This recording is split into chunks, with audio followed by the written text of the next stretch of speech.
हाँ तो बच्चों, चहक गतिविधि में हमारी आज की गतिविधि है दोस्त हो तो ऐसा। क्या दोस्त हो तो तो मैं ना तुम लोगों को एक कहानी सुनाती हूँ। उस कहानी को बहुत ही ध्यान से सुनना है, ठीक है। उसके बाद मैं आप लोगों से उस कहानी में आए हुए पात्रों के बारे में या उसके बारे में बहुत सी चीज़ें पूछूंगी, जो आपको मुझे क्या करना होगा, जवाब देना होगा, बताना होगा, है ना। तो आप रेडी हैं? ओके बच्चों।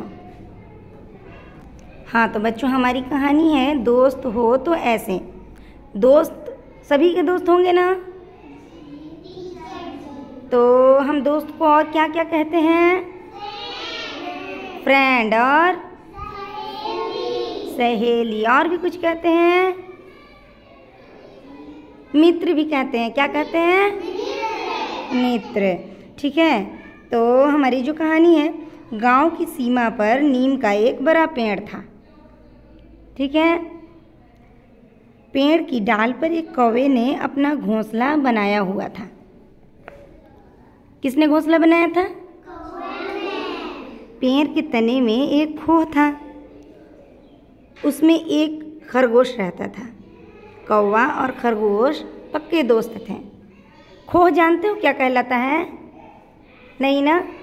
पेड़ में ना छेद हो जाता है चींटियों के द्वारा, या वहाँ पे कुछ कीड़े लग जाते हैं या सूख जाता है वहाँ का, तो वो खोह हो जाता है। उसको खोह कहते हैं, छेद की तरह हो जाता है, ठीक है। या कोठड़ भी कहते हैं। तो वो पेड़ के तने में नीचे था और उसमें कौन रहता था?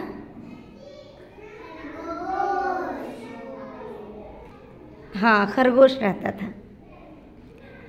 और कौवा और खरगोश जो थे पक्के वाले दोस्त बन गए थे। वेरी गुड बच्चों। जंगल में एक गीदड़ था। अब गीदड़ तो सभी को पता होता है ना। उसे खरगोश के खोह की जानकारी हो गई थी। एक दिन गीदड़ सुबह सुबह नीम के पेड़ के पास आ पहुंचा। गीदड़ को आते देखकर कौवे ने खरगोश को सावधान कर दिया। कौवे ने खरगोश को बता दिया कि गीदड़ आया हुआ है ना, ठीक है। समझ में आ रही ना कहानी?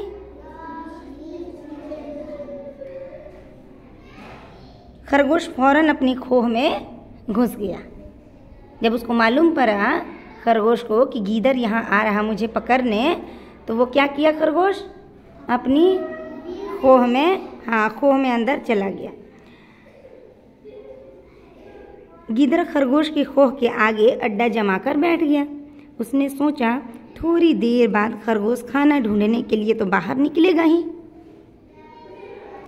निकलेगा तो मैं उसे मारकर क्या करूँगा? भर पेट भोजन करूँगा। हाँ, क्या करूँगा? हाँ, भर पेट भोजन करूँगा, है ना। पेड़ की डाल पर बैठा कौवा गीदड़ की चाल समझ गया। उसने क्या सोचा?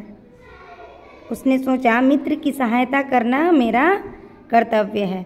यह सोचकर कौवे ने जोर जोर से काँव काँव करना शुरू कर दिया। उस कौवे की आवाज़ सुनकर वहाँ एक एक करके बहुत सारे कौवे जो हैं इकट्ठे हो गए। यहाँ तक कहानी समझ में आ रही है? वे सब कौवे भी काँव काँव करने लगे। खरगोश के मित्र कौवे ने वहाँ एकत्र सभी कौवों से विनती की, पेड़ के जड़ के पास बैठे हुए गीदड़ को यहाँ से भगा दो, है ना, भगा दो। सभी कौवे ने गीदड़ पर एक साथ हमला बोल दिया। अपनी चोंचों के प्रहार से उन्होंने गीदड़ को अधमरा कर दिया। क्या किया? हाँ, बहुत मारा उसे अपनी चोंच से, सभी कौवों ने मिलकर। गीदड़ वहाँ से भागा। कौवों ने दूर तक उसका पीछा किया। फिर खरगोश धीरे धीरे खोह से बाहर निकला। उसने अपने दोस्त कौवे को धन्यवाद दिया और सभी को बताया कि दोस्त हो तो ऐसा, दोस्त हो तो हाँ। तो बच्चों, आप लोगों ने कहानी अच्छे से समझ ली? अच्छे से समझ ली? कहानी कैसी लगी?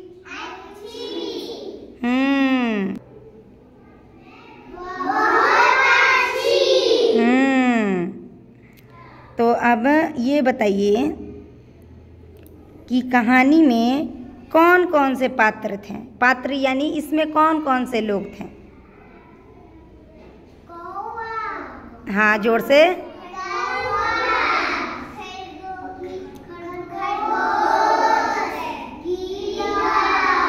हाँ, बहुत अच्छे। अब ये बताओ, कौवे ने किसे सावधान किया? खरगोश को। क्या किया सावधान? कौन आ रहा था? गीदड़ आ रहा था। वेरी गुड बच्चों। अब ये बताओ कि कौवे ने खरगोश की मदद कैसे की?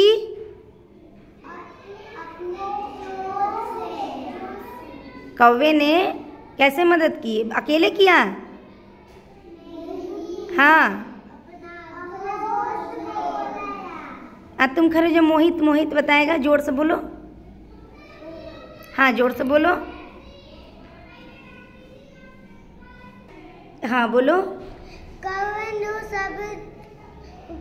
सभी दोस्त काम करके बुला दिया। हाँ, उसके बाद अपने चोर से मार के गीदड़ को भगा दिया। Very good. मोहित के लिए तालियां हो जाएं। बहुत अच्छा जवाब है मोहित का। बैठ जाइए मोहित, बैठ जाइए। तो बच्चों, ये बताइए कि यदि आप लोग खरगोश के दोस्त होते हैं तो क्या करते हैं? हाँ, बताइए। किसको भगा देते हैं? डंडे से मार के भगाते हैं। हाँ, बहुत अच्छे। तो बच्चों, बैठ जाइए। तो बच्चों, कहानी कैसी लगी आप लोगों को? वेरी गुड बच्चों। इस कहानी का उद्देश्य है कहानी सुनने एवं बोलने के कौशल का विकास, दूसरे की बातों को ध्यानपूर्वक सुनना एवं अपने विचार व्यक्त करना। धन्यवाद।